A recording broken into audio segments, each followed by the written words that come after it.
Indian cricket team ഈ വർഷം കളിക്കാൻ പോകുന്ന ഏറ്റവും പ്രധാന ടൂർണമെന്റാണ് 2025 ICC ചാമ്പ്യൻസ് ട്രോഫി. ഏകദിനത്തിലും T20യിലും കരിയറിലെ ഏറ്റവും മികച്ച ഫോമിൽ നിൽക്കുമ്പോഴും മലയാളി താരം സഞ്ജു സാംസണിനെ ശ്രദ്ധേയമായ ടൂർണമെന്റിലേക്ക് പരിഗണിച്ചില്ല. 2024 തുടർച്ചയായി T20 സെഞ്ചുറികൾ നേടി റെക്കോർഡിട്ട സഞ്ജു അവസാനം കളിച്ച ഏകദിനത്തിലും ഇന്ത്യക്ക് വേണ്ടി സെഞ്ചുറി കുറിച്ചിരുന്നു. ഇംഗ്ലണ്ടിനെതിരായ T20 പരമ്പരയിൽ ഉൾപ്പെട്ട സഞ്ജു തുടർന്ന് നടക്കുന്ന ഏകദിന പരമ്പരയിലും ചാമ്പ്യൻസ് ട്രോഫി ഏകദിന ടൂർണമെന്റിലും തഴയപ്പെട്ടു. സഞ്ജുവിന്റെ തന്നെ ചില നടപടികളാണ് ഇതിലേക്ക് നയിച്ചത് എന്നാണ് ഇപ്പോൾ പുറത്തുവരുന്ന റിപ്പോർട്ട്. കേരളത്തിന് വേണ്ടി വിജയ് ഹസാരെ ഏകദിന ടൂർണമെന്റ് കളിക്കാതെ മാറി നിന്നതാണ് സഞ്ജുവിനെ പരിഗണിക്കുക പോലും ചെയ്യാതിരിക്കാൻ സെലക്ടർമാരെ പ്രേരിപ്പിച്ചതെന്ന് ദേശീയ മാധ്യമങ്ങൾ റിപ്പോർട്ട് ചെയ്തു. ദേശീയ ടീമിന് വേണ്ടി കളിക്കുന്നവരെല്ലാം ആഭ്യന്തര ക്രിക്കറ്റിൽ കളിച്ച് കഴിവുകൾ തേച്ചു മിനുക്കുകയും ഫോം നിലനിർത്തുകയും വേണമെന്ന് ദേശീയ സെലക്ടർമാർ നിരന്തരം ആവശ്യപ്പെടുമ്പോഴാണ് സഞ്ജുവിന്റെ നടപടി. വിജയ് ഹസാരെ ട്രോഫിക്ക് മുന്നോടിയായി വയനാട്ടിൽ നടന്ന പരിശീലന ക്യാമ്പിൽ പങ്കെടുക്കാൻ കേരള ക്രിക്കറ്റ് അസോസിയേഷൻ സഞ്ജുവിനെ ക്ഷണിച്ചിരുന്നു. എന്നാൽ കാരണം വ്യക്തമാക്കാതെ ക്യാമ്പിൽ പങ്കെടുക്കാനാവില്ലെന്ന് ഇമെയിൽ വഴി സഞ്ജു അറിയിച്ചു. പരിശീലന ക്യാമ്പിൽ പങ്കെടുക്കാത്തതിനാൽ കേരള ടീമിൽ ഉൾപ്പെടുത്തിയില്ല. ഏതാനും മത്സരങ്ങൾക്ക് ശേഷം കളിക്കാൻ സന്നദ്ധത അറിയിച്ച് സഞ്ജു ഇമെയിൽ അയച്ചെങ്കിലും KCA അത് പരിഗണിച്ചില്ല. സഞ്ജു ദേശീയ താരമാണെങ്കിലും ക്യാമ്പിലൂടെ തിരഞ്ഞെടുക്കപ്പെട്ട ടീമിൽ പിന്നീട് മാറ്റം വരുന്നത് ശരിയായ കീഴ്വഴക്കമല്ല.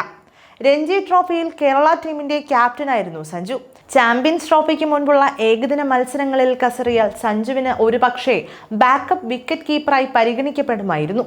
സെലക്ടർമാർക്ക് മുന്നിൽ ശക്തനായ മത്സരാർത്ഥിയായി ഈ സ്ഥാനത്ത് പ്രതിഷ്ഠിക്കാനുള്ള അവസരം സഞ്ജു ഇതിലൂടെ നഷ്ടപ്പെടുത്തി. ആഭ്യന്തര മാച്ചുകളിൽ നിന്ന് സഞ്ജു വിട്ടുനിന്നത് അജിത് അഗാർക്കറുടെ നേതൃത്വത്തിലുള്ള BCCI സെലക്ഷൻ കമ്മിറ്റിക്ക് ഇഷ്ടപ്പെട്ടില്ലെന്ന് ഇന്ത്യ ടുഡേ റിപ്പോർട്ട് ചെയ്തു.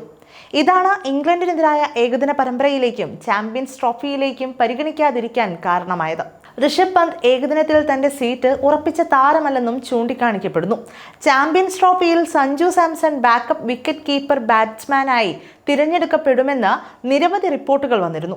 ഋഷഭ് പന്ത് ഏകദിനങ്ങളിൽ കളിക്കാൻ സാധ്യതയില്ലെന്നും വാർത്തകളുണ്ടായിരുന്നു. എന്നാൽ ഇംഗ്ലണ്ടിനെതിരായ 3 മത്സരങ്ങളുള്ള ഏകദിന പരമ്പരയിലും പന്ത് തന്നെയാണ് വിക്കറ്റ് കീപ്പർ. ഏകദിന ടീം പ്രഖ്യാപനത്തിൽ വലിയ അത്ഭുതങ്ങളൊന്നും ഉണ്ടായിരുന്നില്ല. രോഹിത് ശർമ്മ നയിക്കുന്ന സംഘത്തിൽ KL രാഹുലും ഋഷഭ് പന്തുമാണ് വിക്കറ്റ് കീപ്പർമാർ. 2023 ഏകദിന ലോകകപ്പിൽ എന്ന പോലെ 50 ഓവർ ഫോമാറ്റിലും രാഹുൽ 1-ാം നമ്പർ വിക്കറ്റ് കീപ്പർ ആവുമെന്ന് കരുതപ്പെടുന്നു. അതേസമയം വൈസ് ക്യാപ്റ്റൻ ആയിട്ടുള്ള ഗില്ലിന്റെ എൻട്രിയും ടീം പ്രഖ്യാപനത്തിന് ശേഷം ഏറെ ചർച്ചയായിരുന്നു.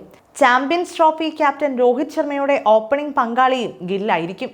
ഓപ്പണിംഗ് ബാറ്ററായ യശസ്വി ജയ്സ്വാളിനെ ടീമിൽ ഉൾപ്പെടുത്തിയിട്ടുണ്ടെങ്കിലും പ്ലേയിങ് 11-ൽ ഉണ്ടാകില്ല. ഗിൽ വൈസ് ക്യാപ്റ്റൻ ആയതിനാൽ അദ്ദേഹം എല്ലാ മത്സരങ്ങളിലും കളിക്കാൻ സാധ്യതയുണ്ട്.